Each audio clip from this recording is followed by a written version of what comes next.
My name's Wendy Sukier, and I'm a professor at Toronto Metropolitan University, and where I lead the Diversity Institute and work closely with the Future Skills Center.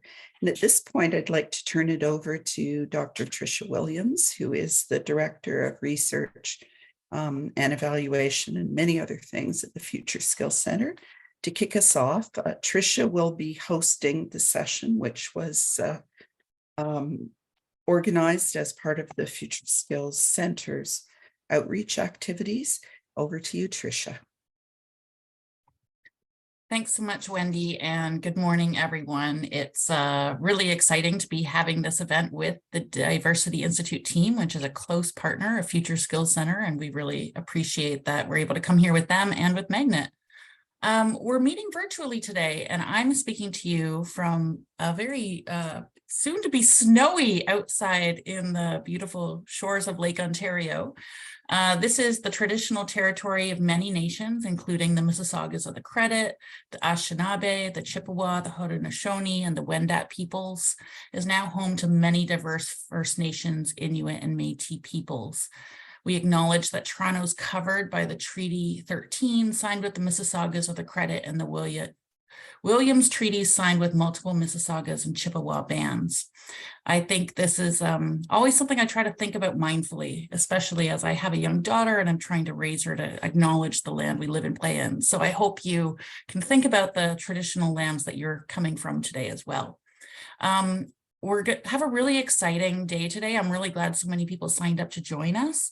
At Future Skills Center, we're really thinking about the opportunities to prepare all Canadians to thrive and have opportunities in the future of work so that we have an inclusive prosperity that guides our future.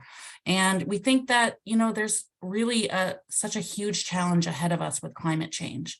We hear a lot about, the potential job losses, but there's also opportunities. And I think that the research that Diversity Institute has done alongside the Smart Prosperity Institute has really helped pave the way for Future Skills Center's thinking in this area and our commitment to identifying skills and opportunities in the transition to net zero. So I'm just thrilled to have this great panel of people that are going to help us guide this conversation today. So we're going to begin with a presentation from Dr. Sukier. And as she already mentioned, she's a professor at Toronto Metropolitan Institute. And we know that she's also leading a really core aspect of the research that Future Skills Center is doing. And I think I'm really excited to hear this overview of the work that DI has been doing in this area. So over to you, Wendy. Thanks so much, Tricia, and welcome everyone. We have a great panel, and so I don't want to take too much time, but I did want to provide a bit of a level set because I know that we have people who work in the industry, but we have a lot of students, all the way to high school students who've been invited to participate today, as well as a lot of post-secondary students and people who are looking for work opportunities. So we really want to make sure the focus of this session is practical and useful. And that's why the session with Magnet at the end will provide you with more information about where to find jobs in the sector, where to find more information about jobs in the sector, and in fact, to get explore positions which are subsidized starting as soon as this May. So we're trying to do a few things, and we hope this is going to be the first of many conversations. But to start us off, if everything works as planned, I'd like to give a quick presentation, as I said, to sort of level set. And just by way of my own background, I've worked in the information technology sector for more than 30 years. I was a professor of information technology. I was the vice president of research and innovation at Ryerson. And I've been in the business school for many years. Now I teach entrepreneurship and innovation. And through that time, I've had an opportunity to observe huge changes in where the jobs are and also what people need to succeed in those jobs. And that's why really excited to be able to talk about some of the work that the Future Skills Center and the Diversity Institute have been doing to set a bit of a context and give our perspective on some of the job issues broadly.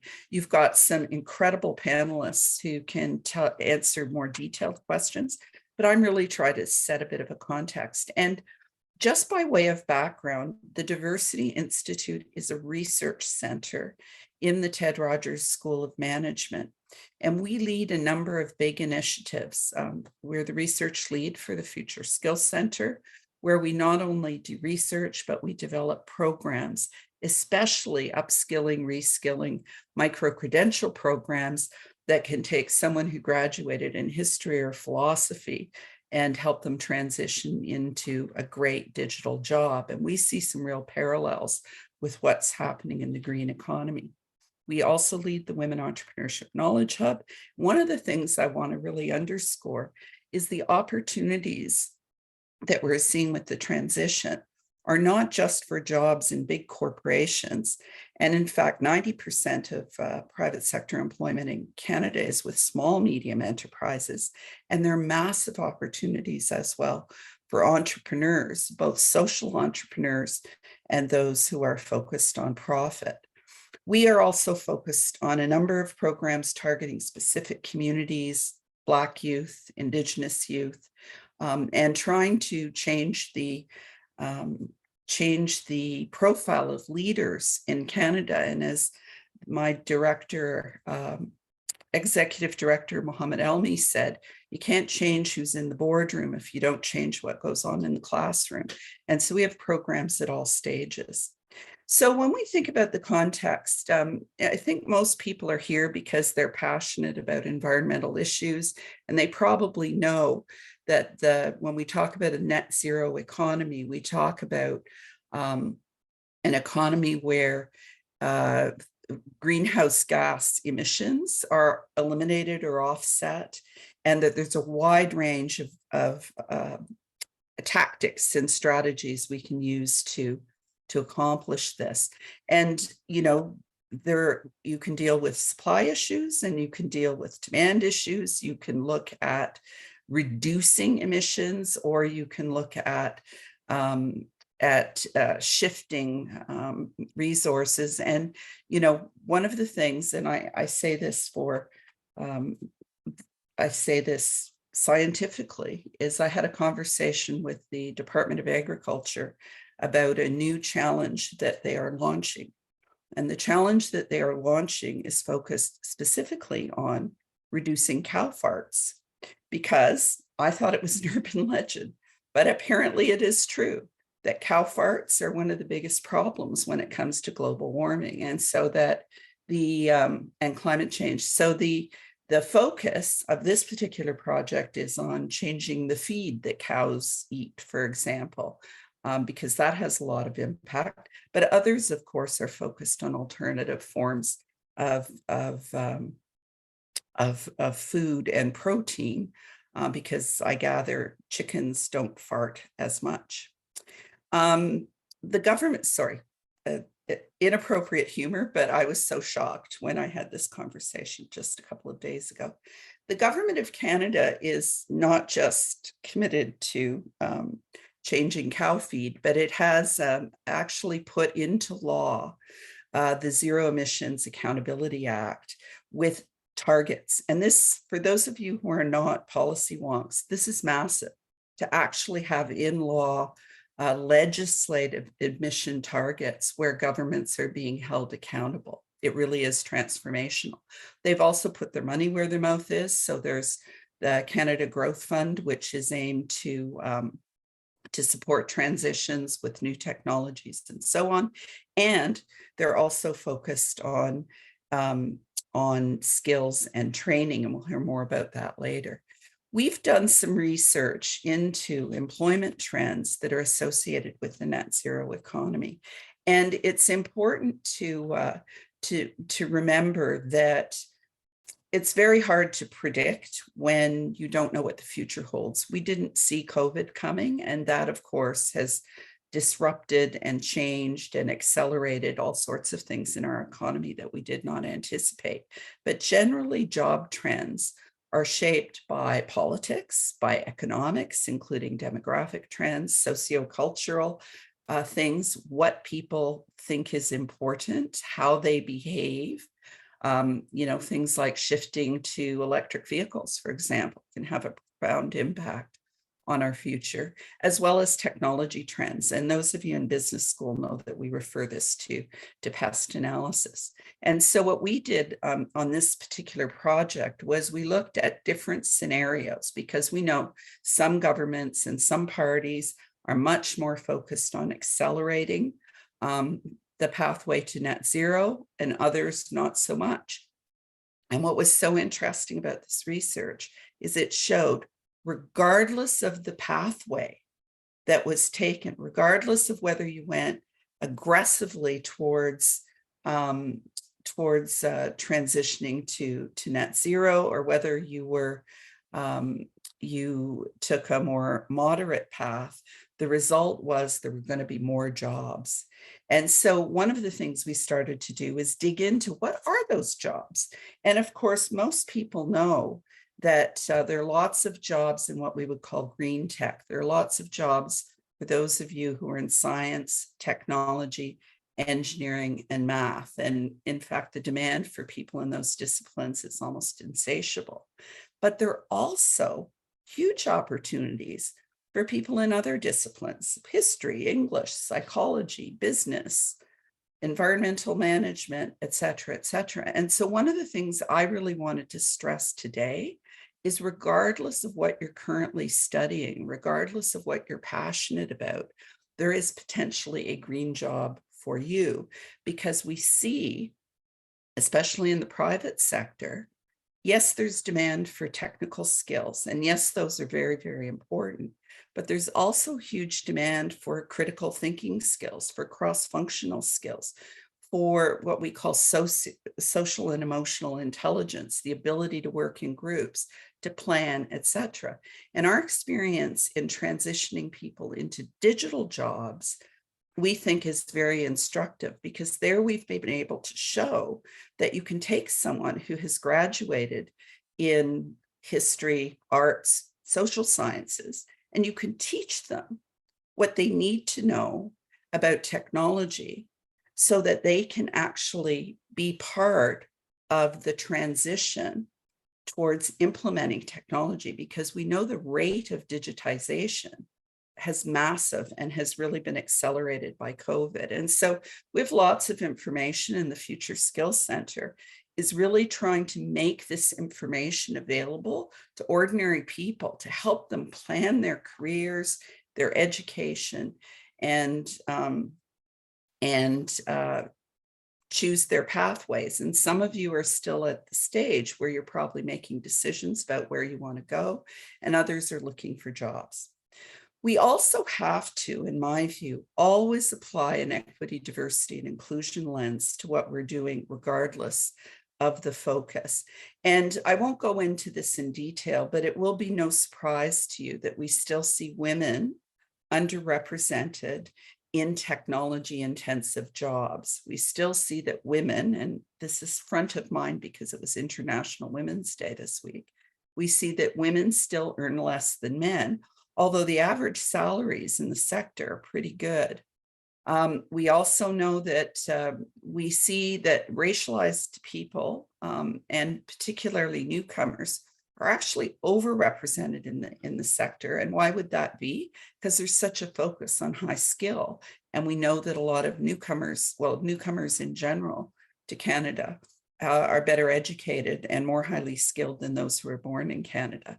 And we also see quite a high percentage of people who identify as Indigenous. When we look at clean tech, we see women are underrepresented. But when we more broadly define sustainability, we see far more women. And there's lots of research about representation that we can share, but I won't go into in great detail. So from our perspective, one of the really important things that I hope will come out of this panel is understanding that the opportunities, the job opportunities for people, are not just building new technologies, are not just in science, although science, technology, engineering, and math are really important. There are going to be huge opportunities for people who know enough about green technology to understand its potential, but also really understand how organizations work and how to transform everything along their value chain, from their procurement policies to their designs, to their marketing and sales. We know there are going to be huge jobs that don't even exist today, huge demand for jobs that don't even exist today, and that these are going to create opportunities for people interested in policy, for people interested in management, and that in and of itself will open the doors to women, Indigenous peoples, and others who are underrepresented, because innovation at the end of the day is not about making technology, it's about using it. And we will not achieve our net zero goals if we just focus on making new technologies. We have to think about how we transform organizational processes, how we transform behavior and the choices that we make, and how we deal with the cows. And we've really extrapolated from our experience with digital skills, where we understand that while everyone talks about coding, in fact, if you analyze what companies really want, it's people who can use Excel and Microsoft Office. We also know that jobs will change. There are going to be strategists, there are going to be auditors, there are going to be many other opportunities. And we know that SMEs, small, medium enterprises, are going to play a critical role in driving all of this forward. And we've got lots of research to support this. So I don't want to talk anymore, because you're going to hear from a great panel. You're going to hear from Skills for Change, about their Youth Climate Action Initiative. You're going to hear from Eco Canada about some of the programs that they run. And of course, you'll hear more about the Future Skills Center, as well as Manifest Climate. So I'm going to stop there, and also say that, the PowerPoint will be available for anyone who wants it. But at this stage, I'd like to turn it over to our panelists. So if they would like to turn on their cameras. I'm going to not introduce them. All of them have incredibly impressive biographies. And my first question will give them an opportunity to introduce themselves. So I'll start with by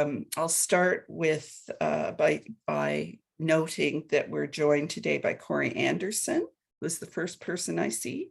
And she is the Director of Regional Strategies, the Regional Strategies Office at Natural Resources Canada. And she can tell us all about what the Canadian government is doing to advance net zero. And then we have Dr. Jenny Peters, who is the Director of Research at Eco Canada. And they have some great programs for youth, for upskilling, reskilling. And I'm really looking forward to hearing more about what the organization is doing there. We also have, I'm going to just look around the room. We have Nidhi Khanna, who is from Skills for Change. And Skills for Change is a great partner that we have. And she is the Vice President of Program Operations, and we'll talk more about what they do. And then we have Holly Dunn, who will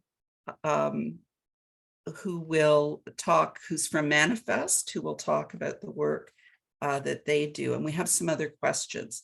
After the panel, as I said, I'm going to run away, but then we'll hear about Magnet and some of the great programs that Magnet has. So I'll go in the same order with the first question. Please, that was not a great introduction to you, Corey, so please introduce yourself, but more importantly, what your organization does and where you see the opportunities.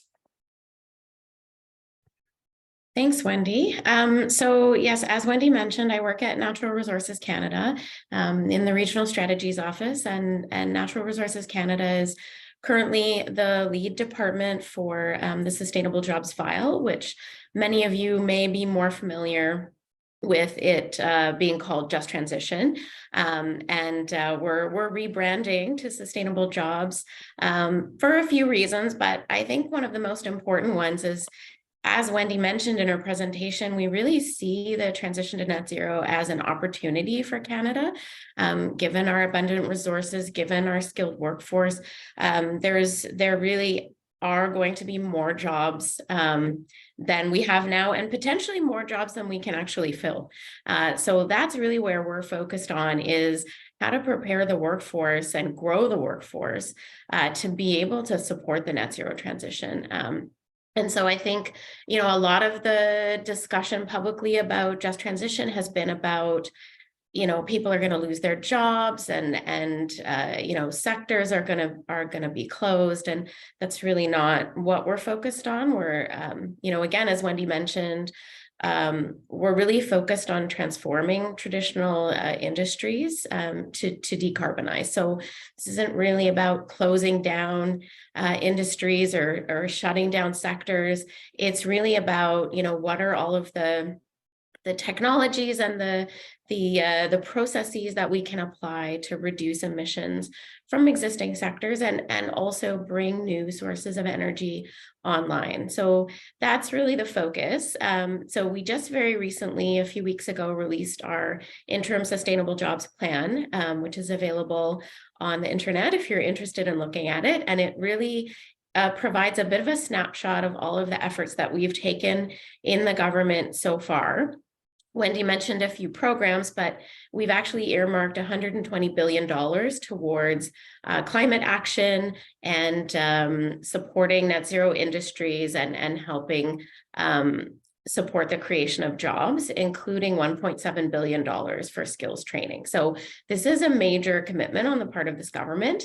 And so now what we're trying to do is create some engagement frameworks, some governance structures that will allow us to hear from Canadians better than we currently can about what are the challenges people are facing, and how we can support that ecosystem in which jobs are created, in which industries grow and develop. So that's kind of the focus of our efforts right now, and happy to be here. Just to remind me of the question now, I can't remember what it was. That was, you answered. That was it? So Okay. That's Perfect. excellent. All right. And there aren't a lot of people on the call old enough to remember this, but when automation was first discussed, the introduction of computers, everybody said the jobs are going to disappear, robots are going to eat our work. And in fact, that's never, ever happened. What happens is the jobs transform. Some jobs go, new jobs come, but there are always more jobs. We have 1 million unfilled jobs right now in Canada. So thanks for reinforcing that, Corey. Dr. Peters, please introduce yourself and what your perspective is. Thanks, Wendy. Yes, my name is Jenny Peters, and I am Director of Research at EcoCanada. EcoCanada is an organization, a non-for-profit organization, which is tasking itself with the responsibility of making sure that there are an adequate number of fully trained and capable employees for all of the environmental employers out there. We know for certainty that we have a lot of ambitious goals in the environmental sector, in not just in the climate change area, but also in natural resource protection and conservation, also in the areas of energy efficiency. And in order to be able to achieve those goals, we need to have qualified, trained, and capable individuals on the job every day in order to get that work done. EcoCanada does we have a number of initiatives to help support the employers and the workers in the environmental sector. One of those is the certification program that we offer for environmental professionals.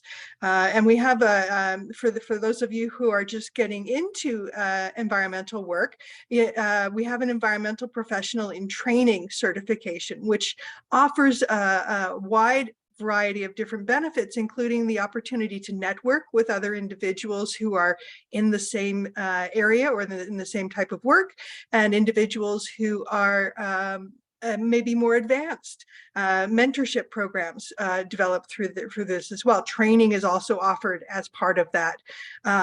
We also do research, as my title suggests. We're a fairly small team, but we try to estimate the size of the environmental workforce and what we expect to see in terms of growth going forward. And again, what some of those skills are that are going to be needed in the occupations that are required. We take a very broad view of environmental work. We look at environmental workers across all industries in Canada. We know that even in traditional industries, in fact, especially in traditional industries, we need to have environmental workers in order to ensure the sustainability and responsible development of those resources. Overall, we estimated about 689,000 environmental workers were active on the ground in 2020 across Canada. That varies from province to province, but we see a rapid growth, in fact, faster growth than the overall economy for the environmental sector.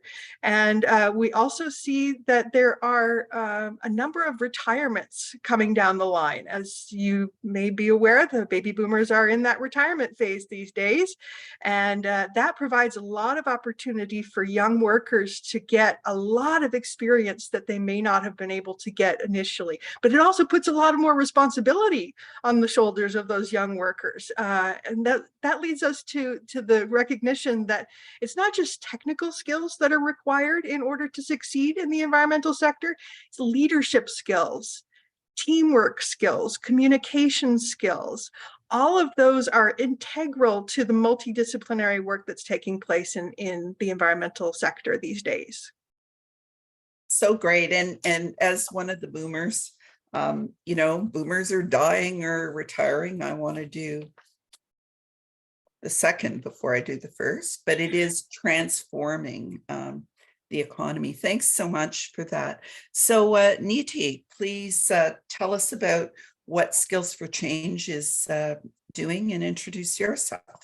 Thanks so much, Wendy, and thank you, everyone. Well, I'm really thrilled to be here with all of you this morning. As Wendy mentioned, my name is Nidhi Khan. I'm the Vice President of Program Operations at Skills for Change, and we are over 40 years old as a nonprofit organization, working with newcomers and immigrants to help them really move from potential to opportunity and thrive in the best way possible here in Canada. And so we do that through a number of different programs and services, over 25 different programs and services, actually. Some of them more formal employment-based programs, settlement-based programs, but also upskilling and reskilling programs. And so we have really taken an approach of looking at our different program design, program and services offerings and saying, hey, how are we ensuring that we're prepared for the future of work and that we're helping people prepare for new sector economies to ensure that we are always looking at it from an equity-based lens, so that as these new net zero economy sector roles start emerging, that we're ensuring that they're equitable for all, and we're not repeating the same cycle and patterns of inequity. So really looking at it from a systems-wide change perspective. And so, we've looked at, because we have large-scale trades and pre-apprenticeship programs, thinking about how those are going to change and how we might need to be getting in front of what those trades programs need to look like for the future. We have also looked at entrepreneurship and looking at how do we fully support green entrepreneurs, especially since they are tending to be the younger entrepreneurs that are entering the workforce tend to have a more focus on a green perspective and product and service offering. And then we're also looking at how we are ensuring that we're developing and maintaining sustainable communities that are focused on future forward thinking and ideation. And through that, we're also looking at how our programs and services are aligning to the SDG goals. So one of the ways that we have wrapped around that idea of sustainable communities through our Youth Climate Action Initiative, which is launching for youth between the ages of 16 and 29 in the spring, and it will take place over the course of the year through multiple cohorts. We're hoping to have 200 youth run through this free program, really looking at how we can take climate action to the community level and ensuring that we are building leadership skills within our youth participants. The whole program will be youth-led. There will be curriculum designed for that. And we want to make sure that we're building skills within youth to be able to respond to this growing economy and market opportunity, but also ensuring that the communities that are centered around those opportunities as well. And so we're focusing on newcomer youth, but also racialized youth, Black youth within multiple perspectives and areas of Toronto. Interesting what my colleagues have said on the call, because actually the 3 jobs that I first hired for this at the frontline level have been 2 youth workers and a youth mental health worker. And so the reason for that, to the point that, you know, these jobs are not going to just be tech sector jobs. We're going to be dealing with a lot of climate anxiety over the next few years. We are dealing with it right now. How are we supporting from those perspectives? And there's going to be jobs that are going to be focused on these perspectives as we move forward. And one last area that I think will be of interest for this conversation as we move forward is we have also just launched a Black Youth in STEM program for 14 to 18-year-olds to really help high school youth understand how the roles of the future and the focus on STEM is actually everywhere. So we're looking at STEM in sports, STEM in environment, STEM in technology, et cetera, because STEM is all around us. And so I will leave it at that for now, and much more to say to come. So thank you, everyone. And, you know, I really, I believe people are joining us from, I saw a note from someone who's from Kenya, who's logged in today. So people are joining us from across the country and around the world. But one of the things that we have to constantly remind ourselves of is the diversity that is Canada. And, you know, a number of us live in the Greater Toronto area. It's worth remembering half the population of the Greater Toronto area was born outside of Canada. And another quarter, like me, are the children of immigrants. And so, and half the population is also racialized. And the ways in which gender and race and newcomer status and disability and indigeneity and sexual orientation and gender identity, etc., come into play is so critically important. And one of the things I love about Skills for Change is the recognition that training is not just about giving people information. It's a social process. And depending on where people are starting, they may need more wraparound supports. They may need more encouragement. They may need more mentoring, coaching. They may actually need subway tokens in Toronto. And that's something we have to really center when we're talking about reskilling and upskilling and preparing people for these jobs. So now, Holly, please tell us more about what you do and your perspective on these issues. Yes, thank you. Hi, everyone. Holly Dunn, I'm for a Series A startup out of Toronto. Thanks so much for having me. My work, I'm a part of the growth team. Holly. Yes.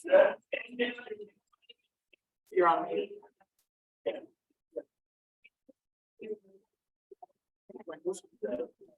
Go ahead. We'll mute others, but there's a bit of feedback. Okay. Understood. Hopefully it's okay. I'm actually part of my work. I lead the expansion of our startup to the UK. So I'm actually, which is why there's probably a little bit of background noise where you're hearing the phone company. So I apologize for that. But again, my work is on the growth side of startups, in sales, and that doesn't sound like a great job to most people, aside from the fact that I work in a climate startup. But it is. I actually like to think of my job as being kind of a wraparound of a glorified climate activist. I am the person that sits in front of companies, whether they're climate focused or not, every single day. And I try to convince people outside of a sustainability role why their role is a green job too. And that's something that I want to highlight here. Everybody's job over the next few years is going to transform or should transform into a green job, because climate change affects everybody and it affects everybody's business. And no matter the role you play, if you're in the finance department, if you're an accountant, if you're on the governance and compliance side, if you're the CFO, the CEO, what have you, you're going to need to think about the risks and the opportunities that a changing world is going to have on your business, and that includes climate. So my job is to get companies thinking about this, get the inertia moving in the right direction of this stagnation and inaction around climate. I'm a glorified climate activist in this space. I get companies to put the money where their mouth is. They're talking about net zero commitments. They're talking about actions. And if they don't make change to how their bottom line is geared toward that, then there's really no way that this is going to move in the right direction. So I think that what I'd like to leave everyone with today is that everybody has a role to play in the transition to net zero and in the just transition. And regardless of what your role title ends up being and what company you work at, this is important. You need to be thinking about it, and you can have an impact as whatever role you are. And you can think of it as a green job. So I think that that's really what I'd like to leave you with today off the top. That's great. Thank you so much. There is some background noise coming through when you speak, Holly. I don't know if it's just the environment or your headset's not working, but you might want to play with that a little while we go on to the next question.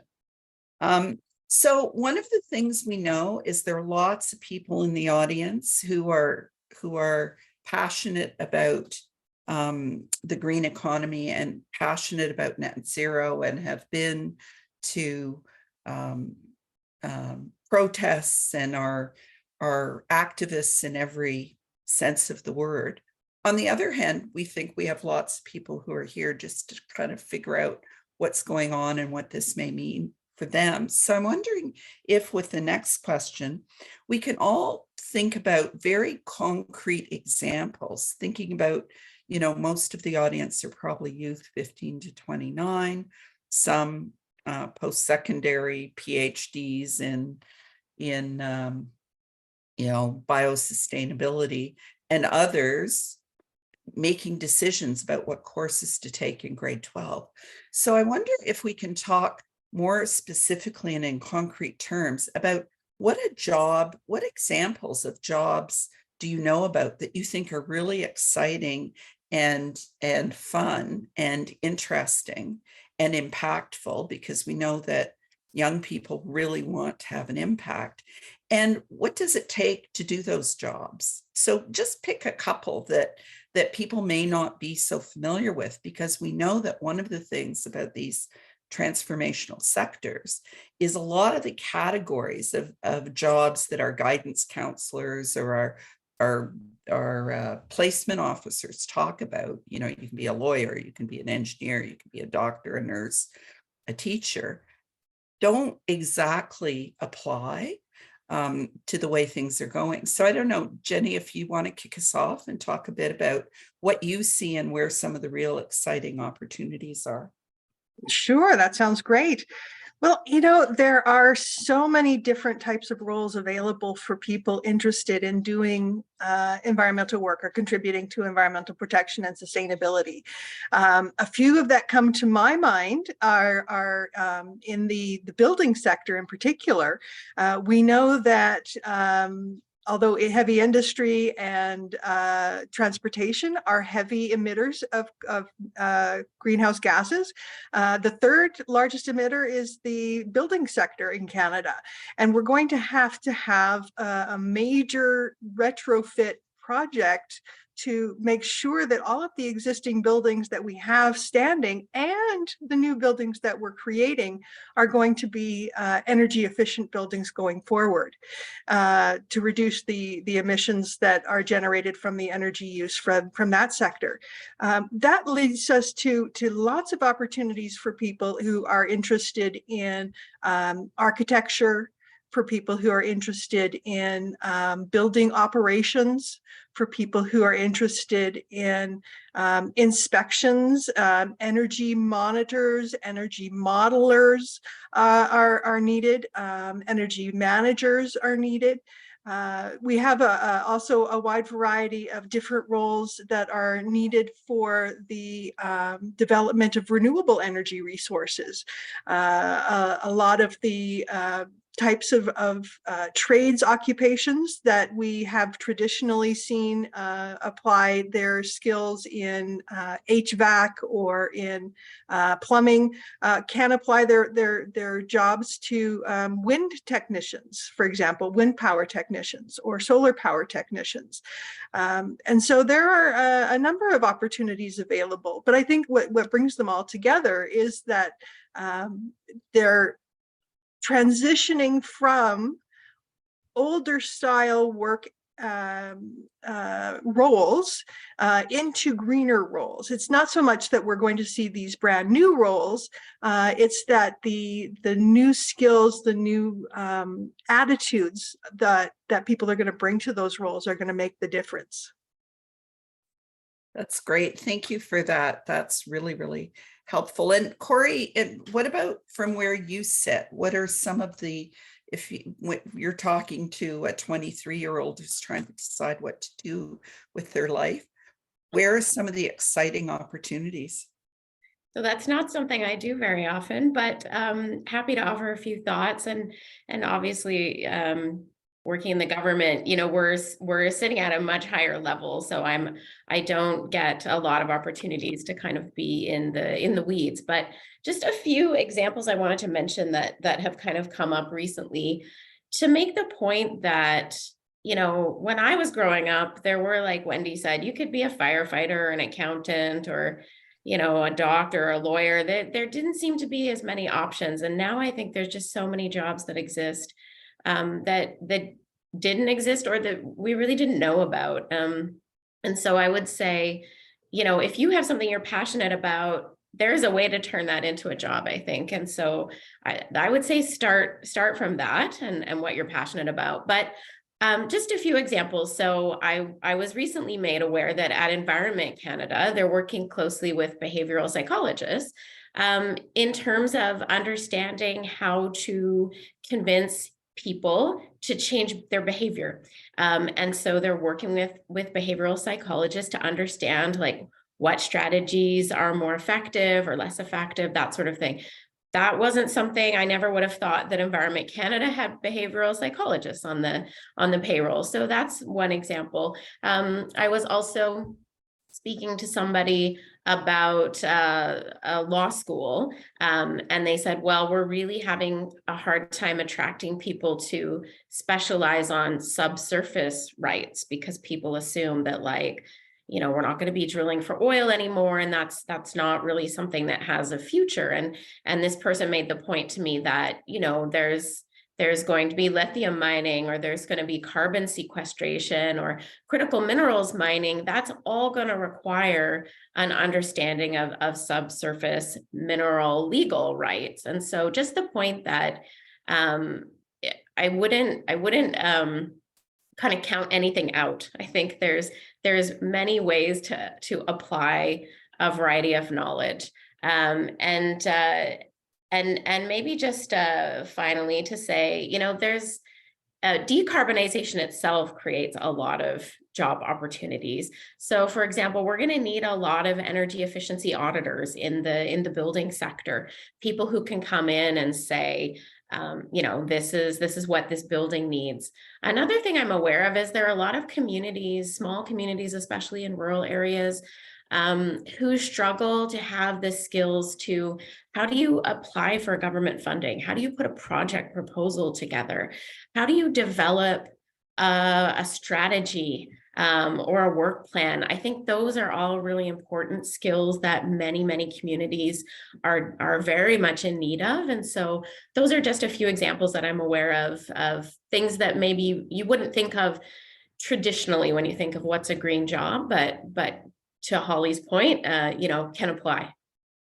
And the chat is burning up and people are saying, send me information, send me information. So I just wanted to remind everyone that after this call, we will send you a feedback form, and with it, we'll provide links to the organizations and the projects that are mentioned, and also that the Future Skills Center is in the process of developing a portal that people can go to and quickly access the range of different sources of information on careers. So thanks very much to all of you for your interest. I wonder, Nidhi, sorry, I keep mispronouncing your name, Nidhi, if you can talk about you mentioned some of the skilled trades and so on, but talk a little bit more about some of the jobs and some of the opportunities through the youth program you talked about that people can apply for.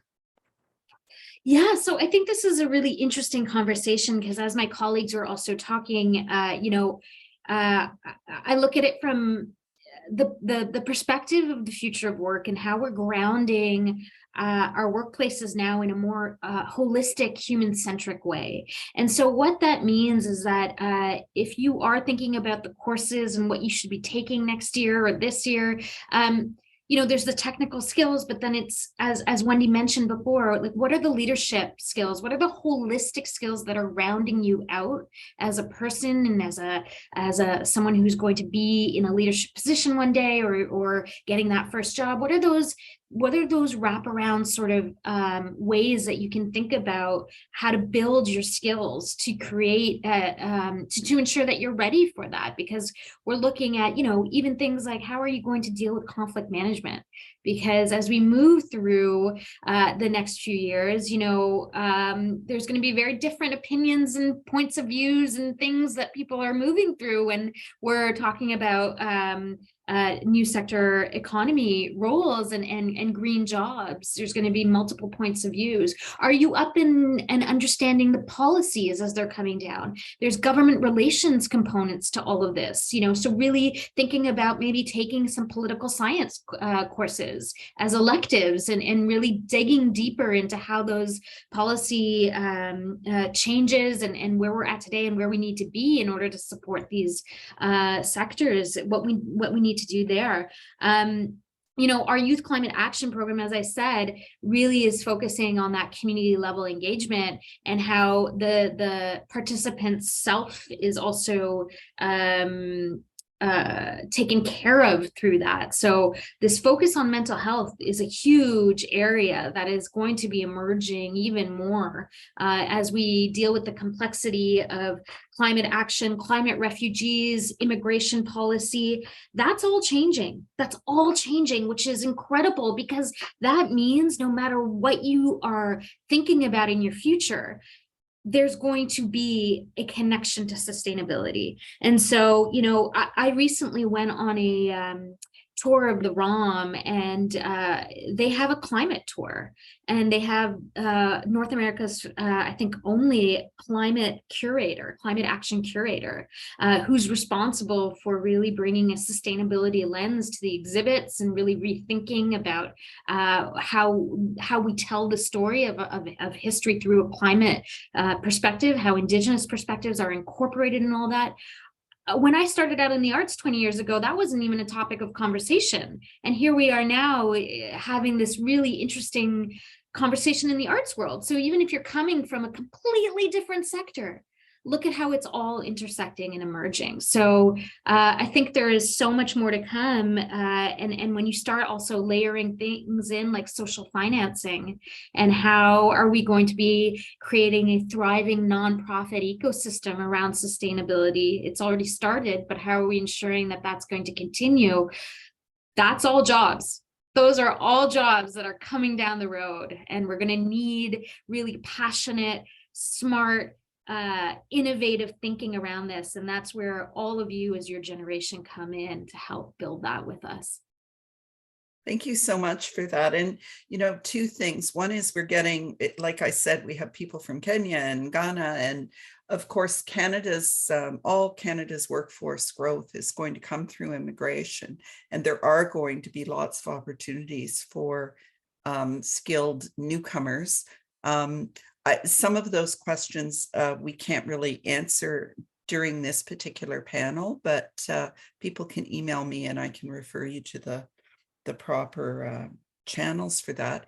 And the only other thing I wanted to flag that recently came across my desk was I was invited to jury a series of papers on environmental justice and the whole reorientation of work looking at social justice through an environmental lens, considering what happened in Flint, Michigan, considering what happened in Sydney, Nova Scotia, considering what's happening in many emerging economies, and how just as we saw a digital divide emerge with information communications technology, we see environmental divides where certain populations are much more negatively impacted by environmental degradation than others. And so even for people who see them as themselves as principally social justice warriors or historians, as you said, huge opportunities in the space. The area that I'm particularly passionate about is entrepreneurship. And we did a study of 1,200 women entrepreneurs for the Bank of Montreal, which showed that the vast majority of women entrepreneurs in this particular competition were focused not just on generating profit, but also advancing the Sustainable Development Goals. We see the same thing with Indigenous entrepreneurs, where they're far more likely to put the interests of 7 generations right in the center of the work that we do. So I really wanted Holly to talk more about what you see broadly in the entrepreneurship space, not just your own organization, but can you tell us about where you see startups and where you see entrepreneurial opportunities to engage in supply chains and this whole project of transformation? Now we can't hear you at all, sorry. I wonder if you just unplug your headset, what will that do? Do you have... No, can't hear you at all. Now, yes, perfect. Good. Yes. So we are a women-led startup. Just I want to highlight that. Yeah. Landscape is kind of landscapes to do and be creative and do boundless things. The entrepreneurial landscape for jobs is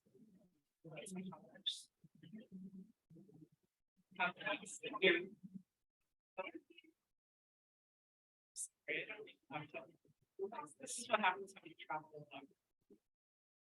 Maybe this is better. Yeah, thumbs up. The entrepreneurial landscape is boundless. I think that what I'm seeing, especially in the climate space and climate tech space, is that there are just so many popping up. I think that there are opportunities for carbon calculation, footprinting, reporting assistance, supply chain engagement.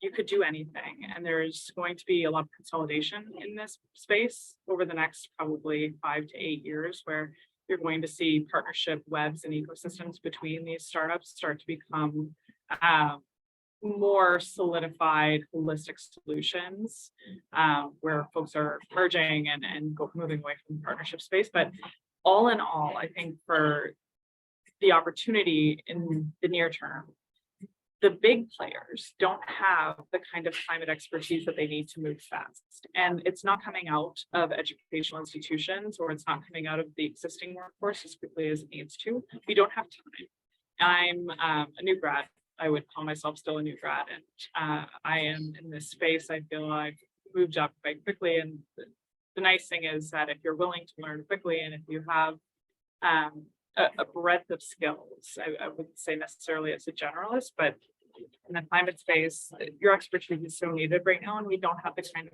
time that we used to have to wait until you have it under your belt or wait until you paid your dues. I think that's awesome for young people because there's no longer this kind of bureaucratic climbing of the ladder. We need this expertise to scale, and we need it to scale now. That's why tech is so big in this space. But again, back to this idea that every job is a climate job. It's true. So even if you're not an entrepreneur, if you are in a big organization that's established and is a 150-year-old bank, you can still drive innovation internally, entrepreneurship on the other side. And you can start to help your colleagues understand that there is a bigger transition that needs to happen. Start that momentum from the inside out as well. And then utilize that entrepreneurship, the entrepreneurial landscape, startups that have popped up in the tech space and beyond to help keep that momentum going or supplement where needed. So, I love startups. I think that they are a lot of fun to work in. So on an individual perspective, if you're looking for something fast paced where you get to touch a lot of projects and things are different every quarter, that's an awesome spot for you to be, but there's no limits to the opportunity.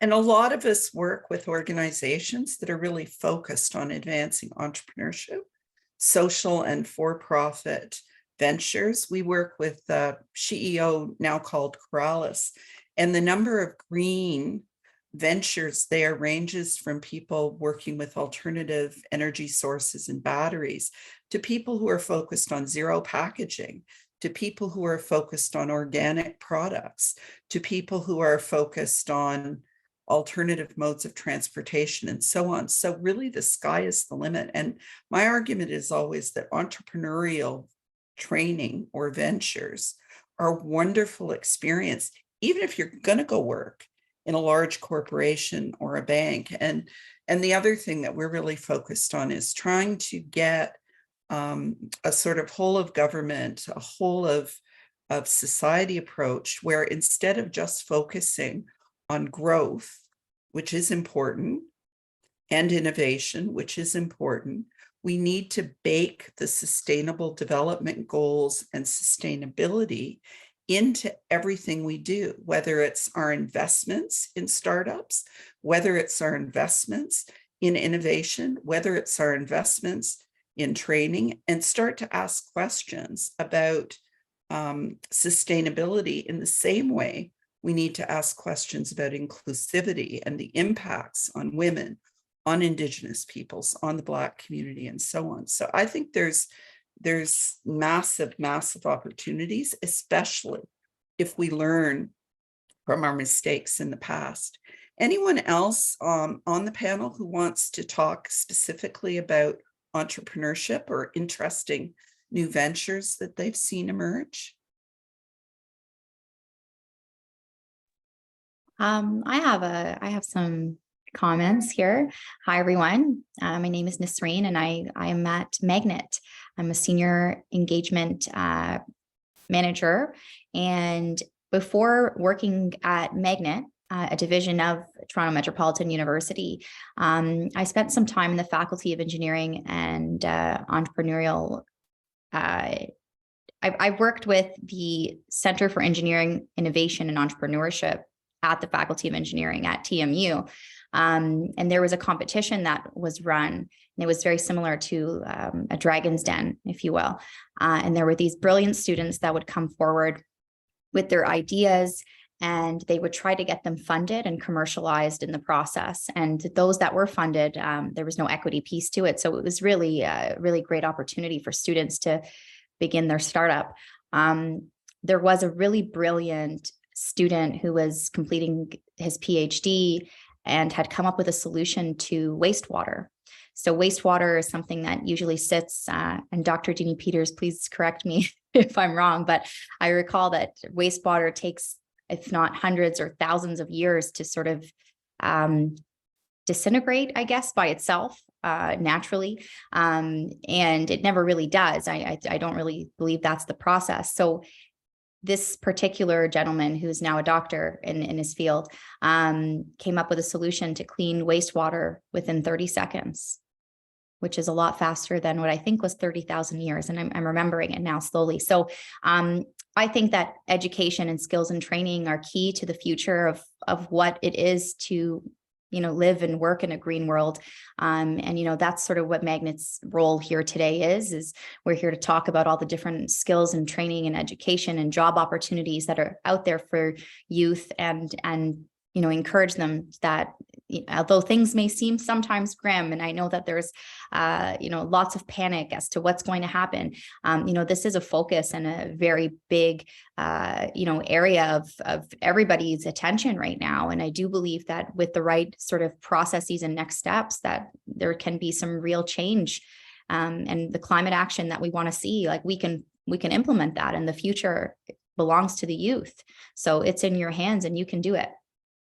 That's great. And we're really looking forward to your presentation, which will wrap up the session. But thanks very much for sharing that, because it's absolutely true that some of the incubators and accelerators across the country have great new examples. And, I've been in discussions, for example, with a entirely woman-led team that's focused on vertical gardens, for instance, to try to address not just food security in urban centers, but also to intensify agriculture. And so it literally, the sky is the limit.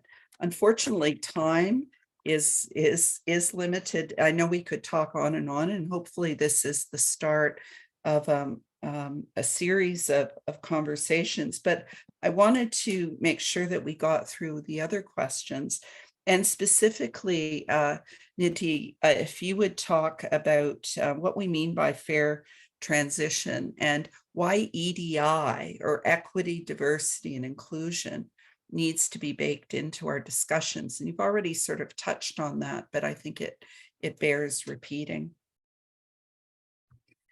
Yeah, I mean, there's a few areas here that are really interesting. And if we look at the intersection of these emerging sectors and how they are so specifically tied to social movements, they're ingrained with one another. So there's no movement in those sectors without movement on the movements. And so this is why EDI is going to be such a huge intersection in how we grow and sustain these fields. So even at the very framework of understanding of where we need to move through from a sustainability perspective is like the indigenous communities have been dealing with this since time immemorial, and know how to have relationships and understandings of sustainability in the land and the waterways that we need, that are vital to how our approaches move forward. So the inclusivity of indigenous perspectives and communities in this work is vital for our own sustainability. Layer on to that now from the perspective of reskilling people from roles and jobs or sectors that might be moving towards more clean tech, green tech jobs and sectors. Well, those trades and focused and dominated by men. So how are we ensuring that as we're moving and reskilling people, that women are not left out of that, gender diverse people are not left out of that, racialized and traditionally marginalized groups are not left out of that. What we don't want to do is move our economy to what was, and then in 20 years be sitting here having a conversation about why there's no diversity and sustainability, right? We want to do what we need to do now to ensure that we are equipping ourselves for the future and ensuring that we're building skills in the generations to come to ensure that they can fully participate in these in the economy. Because if the future work is going towards more sustainable jobs, and we're not ensuring right now that that equity seeking groups are not part of that process, we're going to be in the same situation. So that means we have to build a more thriving economy means that everyone has to be uplifted. And that's true of sustainability as well. So you know, those are just two really, really small examples, because I know we have, we're short on time, but very small examples of how we need to be intersecting EDI at every point and moment in this. It's so important, and it's again a lesson from ICT, because if all you focus on are engineers, right, which tends to be, everybody gravitates towards green tech. There aren't women there, there aren't Indigenous people there, there are not Black people there, and others are underrepresented as well. But if you broaden how we think about the opportunities to include all these other disciplines and this broad range of skills, suddenly you make more space for women, for Black people, for Indigenous people, and so on. And that, for me, is kind of the bottom line for this discussion. We've got about a minute before we open up again to questions, and I've been monitoring the chat. I think a lot of the stuff has been answered, but final words before we wrap up this amazing panel, and I'll start with you, Dr. Peters.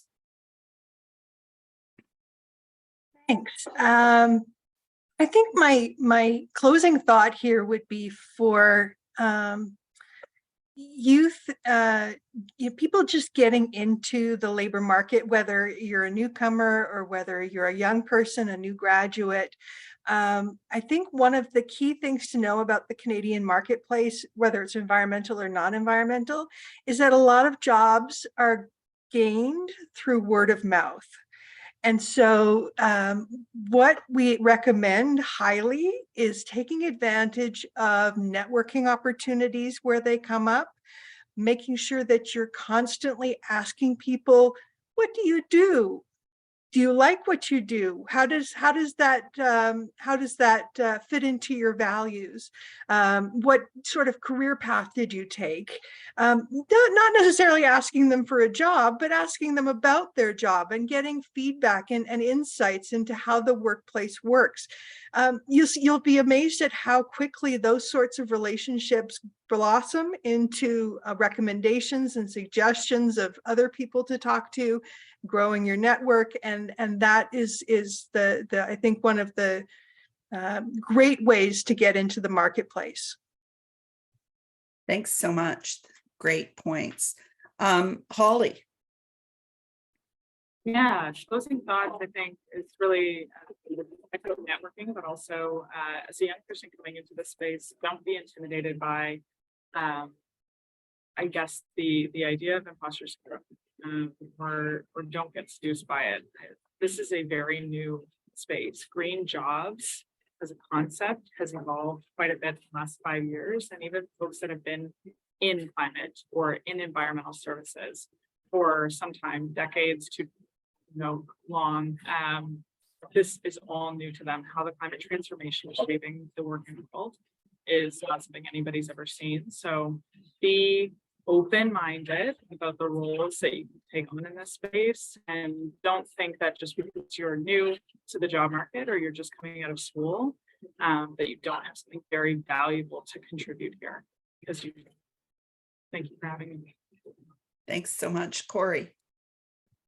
Maybe I can just use my last few minutes to do a couple plugs for programs that we have within Natural Resources Canada on employment. So the Science and Technology Internship Program, which STIP, is a program geared at youth 15 to 30 who want to enter the natural resources and energy economy. We provide funding to employers to de-risk hiring of young people.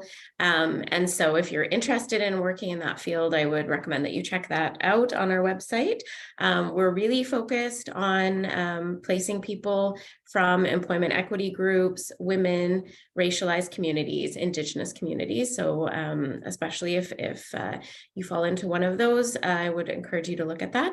And then if you want to do the kind of work I do, we have a policy analysis recruitment recruitment and development program at NRCan. I think the intake period is in the fall, but we hire people who have graduate degrees to come and work at Natural Resources Canada. And there are a number of departments across government that have these types of programs. So if you're just completing your studies and would like to work for a large bureaucratic organization, I would invite you to look at some of those. Thanks. Thanks so much for that. And Nidhi, would you like to make a final statement? I think I will also say there are a couple of questions in the Q&A box, but I want to make sure Nisreen has time to talk about the magnet program. So we will promise to follow up in the email with any answers to questions we haven't addressed. So Nidhi, over to you. Thank you. Well, I would say, don't underestimate the skills, knowledge, capabilities that you're bringing to the workforce. Just because it might be an entry-level job or you might be starting out, you have a wealth of knowledge based on your generation that you're bringing in, helping others learn from. I have learned so much from my younger colleagues, and that idea of reverse mentorship, where you also have an ability to help others grow, learn, and change, who may have spent years of their careers thinking about something another way. You have, your generation has that within them, and you have that within you. So please don't underestimate yourself. And if you are interested in Skills for Change Youth Climate Action Program, we actually have an online virtual info session on March 14th at 6:30 p.m. So I'll drop in maybe the Q&A or something so that you can check it out if you're interested. Thank you. Fantastic. And last word to you, Holly. Actually, I think the best way to contribute here is maybe to answer one of the questions in the chat about contributing to a net zero economy. I think that my contribution, last word, would be competency building, always upskilling yourself and others in the spirit of the Future Skills Lab. So always be on the lookout for opportunities to learn and grow. That's great. Okay, so at this point, I'm going to jump off and turn it over to Nisreen to talk about Magnet, but I want to thank our fantastic panelists. I learned so much. It was great, and I hope it'll be the first of many, many conversations. Thanks so much. Thank you.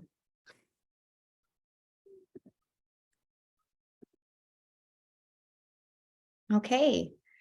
Hi, everyone. My name is Nisreen Rada. I'm the Senior Manager of Program Engagement at Magnet, and I'm going to be taking you through a presentation on the opportunities for youth to grow and succeed in the net zero economy with a focus on skills, training, and job opportunities. I wanted to say that Magnet is Canada's only digital community workforce system. Start off by saying that. I think that's a big part of who we are now. We bridge labor market supply and demand to supply the vision of an effective and well-coordinated employment and training system.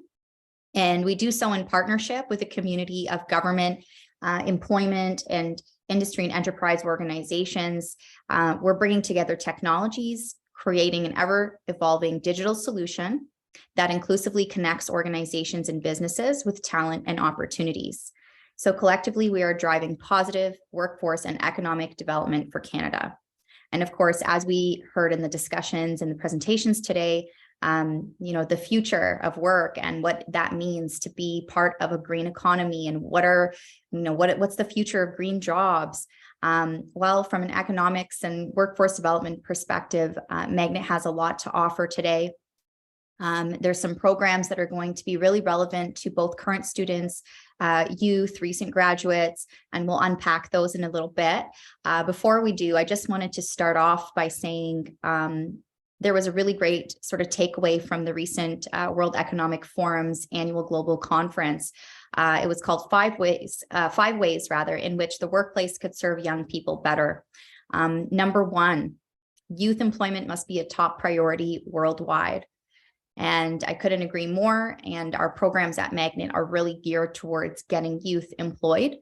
There was a lot that happened during COVID-19, and the repercussions of that really impacted young people, as we know. So youth were left out of the labor force, and amid lockdowns and whatnot, revenue losses, and there was a lot of big fundamental changes to how we work, but youth were the most vulnerable group. So we really have to sort of address that and get them back into place.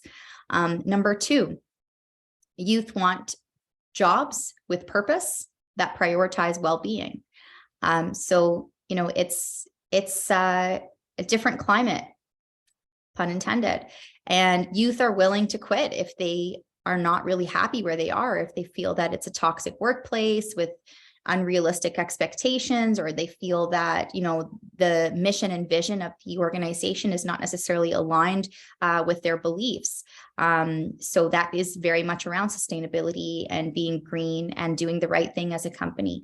Number three is young people want transparency from their employers.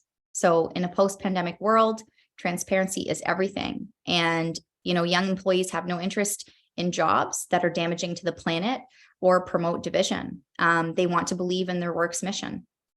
And the number 4 on the list was learning opportunities will make young employees stay. So young people, and really all people right now, are really worried about what the future holds. They are fearful of economic downturn, of high inflation, planetary risks, geopolitical tensions. The list is pretty long, but they're also very hopeful, and they're realistic and resilient, and they understand the power of learning. And so, that sort of reiterates the need and the position that we all want to sort of really communicate today, that upskilling, reskilling, education, getting into the labor market and making an impact in that sort of sense is really important. And the last one, number 5 on the list, was intergenerational collaboration starts with listening. So really what that means is we need to start listening to young people more. So we want to integrate young people at every level of society and into decision-making processes, into boardrooms, into discussions such as this one. So, proof and point is that we want to hear from you. We want to engage with you, and that's really important to how the future of the net zero economy will grow and will look like. So let's begin. So prosperity for youth, or prosperity for all Canadians rather, is directly linked to our ability to prepare young people to succeed in an ever-changing global economy. So we all know that youth who are not necessarily involved in the labor force have a greater risk of both economic and social disengagement. There are some really great opportunities and programs that are available through Magnet right now, one of them being with RBC. So there's an RBC Future Launch Program that is available to job seekers across Canada. There is something called Youth Boost, which is powered by Magnet, and it's a platform that connects users, again, youth across Canada, to paid placements through the Canadian Digital Adoption Program. And through this, youth can access learning labs, courses, job search tools. A lot of things are available on there. And actually, even Eco Canada has a course on there right now, too. And the third piece we wanted to talk about today was the Student Work Placement Program, which is a program that's available to current students and provides employers with wage subsidies to hire those current students for paid placements. So the Youth Employer Portal with the RBC Future Launch Program. So RBC and Magnet partnered together, and RBC, has sort of put a big focus lately on their Future Launch Program. They're committed to helping young Canadians prepare for a drastically changing workforce. And young Canadians, as you know, they're at risk. And with them not being involved in the labor force, it actually costs our economy quite a bit of money. So the Future Launch Employer Portal enables youth job seekers across Canada to get matched with jobs, work placements, and internships. Furthermore, there's free access to resources and programs to help plan and further their careers. And then lastly, how this all sort of works is that businesses that bank with RBC across Canada are supported in actually hiring youth. So they're supported in posting jobs, in participating in wage subsidy programs, navigating any sort of processes that may exist in terms of the hiring of those youth. And really, it's that they're nurtured and supported so that they can make that decision and see the value in hiring young people. So that's the Future Launch program. If you are interested in joining RBC Future Launch, you're more than welcome to search RBC Future Launch, log in and create an account. It looks like that. Okay, so that's one option for the youth on the line today. And as we know also, you know, realistically speaking, Canada's youth are not really set up to thrive and succeed in the new economy. Today's younger generation is at risk of ending up poorer than their parents. And if we fail to close the gap between the unemployment rates of Canadian youth and those of prime working age, we would be missing out on $30 billion in our economy. So it's a fairly large number, right? Young people today have lower net wealth than their counterparts did in the early 1980s, despite spending more on schooling and having more credentials. So it's not always just about, following suit. Like we all did the right thing kind of thing. Oh yeah, I went to school and I got my degree, and it's a different world now. It's a different world, and there's a lot of opportunities out there. There's a lot of jobs. I think Wendy mentioned that there's 1 million jobs available in Canada right now. It's just about finding the right job and finding the job that you're happy with. And I know that young Canadians, as sort of I opened with, was, you're very interested in doing fulfilling work, and nothing is more fulfilling than doing your part to make a positive change and in this net zero economy that we're looking towards. So on that note, let's move into a second option. So Youth Boost is connected to a federal government sponsored initiative worth $4 billion. It was designed to help small and medium-sized businesses adopt new technologies and provide work opportunities for young Canadians. So essentially, businesses are incentivized to hire youth since the program actually offers a wage subsidy. And when you create a profile on Youth Boost, a business can hire you to implement a digital adoption plan. So oftentimes these positions are remote, which is really great.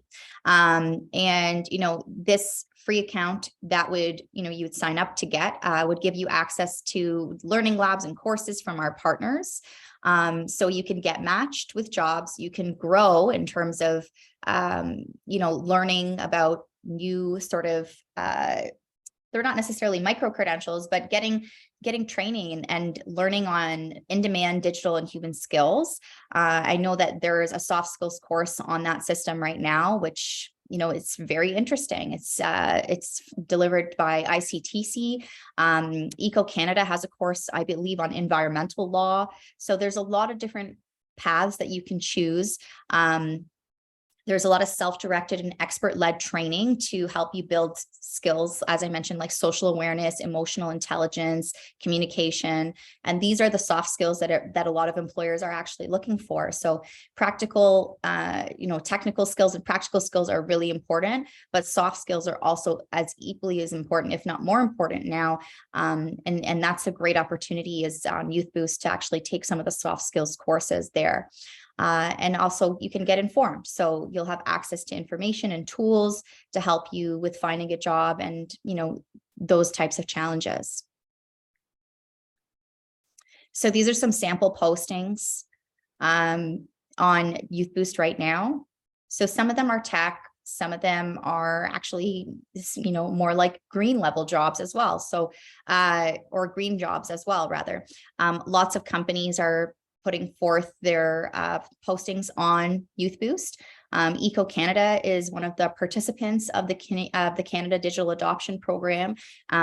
We'll be doing a webinar with them soon as well. And I know that they're sort of directing their members to also participate in the program and thus hire youth posting jobs on Youth Boost. So there's lots of connections here and lots of opportunities through those connections. If you're interested in Youth Boost, I did want to mention that there's some eligibility factors to consider. You must be a Canadian resident or a permanent resident or a refugee with the right to work in Canada. And this would be available to anyone between the ages of 18 and 30. The third program that I wanted to touch on today is the Student Work Placement Program. So this has been a program active for some years now. And really what it does is it brings together employers, students, and post-secondary school stakeholders to create quality work integrated learning opportunities. And this program provides employers with wage subsidies to hire post-secondary students for paid work experiences. Paid is really the key word here. So this is not your typical internship. Students in turn can secure employment in their chosen fields of study. So this can count towards a course credit, or it could count for no credit at all and just be a paid work opportunity for you. And then now that you know about SWIP, or now that you know about the Student Work Placement Program, how can you leverage this to your advantage? So what I often tell youth when I speak to them about the Student Work Placement Program is that if you are applying for a role at a company and you really want to stand out, it's a really nice little tip and trick that you can put forward here. You can approach that company and say, hi, I'm interested. Here's my resume. Here's my cover letter. And also, did you know that I potentially come with over $7,000 in funding? So if you're looking towards the summer, for example, and you really want to work at, I don't know, Eco Canada or something to that nature, you could reach out to them and you could say, do you have any, employers that would be a good fit for me? And, or say, I went to your webinar and I'd love to participate, finding out who their partners are, doing a little bit of digging. And then when you find a right employer to actually put your application forward to, you would mention that there's this really great program. And if you hire me, I'd be more than happy to, help you with this application. And I come with $7,000 plus worth of funding alongside me. So the same sort of goes with Youth Boost. So employers are not always aware that these wage subsidy programs exist. So if you do have an interest in working at one of your chosen or your favorited sort of workplaces in the future, it's always good to know these things. And it actually shows a great deal of assertiveness, and a lot of companies would be very happy to take extra talent on if they knew that they'd be getting help with the wage subsidies, or with wages rather. So with that being said, does anybody want to stop here for some questions? Is there anything that stands out that people want to explore further? Thanks so much, Nisreen. Maybe I'll just jump in here. I know we're running out of time, but I think you've given a great invitation to the attendees. There's some questions coming in, and I think we can share further information in the resources. I know we committed to wrapping up at the top of the hour. But I love how you brought it home with like some real tangible on-ramps for people to think about, opportunities and how to find the kinds of jobs and employment opportunities that they're seeking. So if I think back to the whole discussion today, I think we've mapped out like a landscape of opportunity, but then also a challenge to people, and perhaps some of the people on the call. And I saw that the questions come in the Q&A, and people hungry for those opportunities. And I think because this is such an emerging area, I think we're going to have to really lean into people's curiosity and willingness to explore new opportunities. Right. And thinking about how to promote yourself and build a skills profile. And I love how you made it so real, Nisreen, with like how you actually can put that into practice. And I encourage everyone to sign up for these great opportunities via Magnet and, take the first steps to building a career in, that contributes to a net zero future. I think our panelists really showed how we need so much of the talent and the skills and the ideas and really the brain power of a really diverse, engaged, and motivated young workforce. So we're past the top of the hour, so I'm going to just thank everyone who participated in this, Wendy and Dr. Peters, Corey, and all the people also behind the scenes, and of course to you as well, Nisreen, but all the people behind the scenes who made this happen, and most of all to the participants. Thank you for coming with your curiosity, with your questions, and helping us keep it real and to think about the pathways and opportunities you're looking for. I think the Diversity Institute We'll follow up with a follow-up email. I saw they said they're going to put some resources in an email, so I think you'll hear more about that with some of the relevant links, I think, to some of the opportunities that Nazreen talked about too on Magnet. So thank you to everyone, and on behalf of Future Skills Center, Diversity Institute, and Magnet, thanks so much for joining us, and have a great day. Thank you.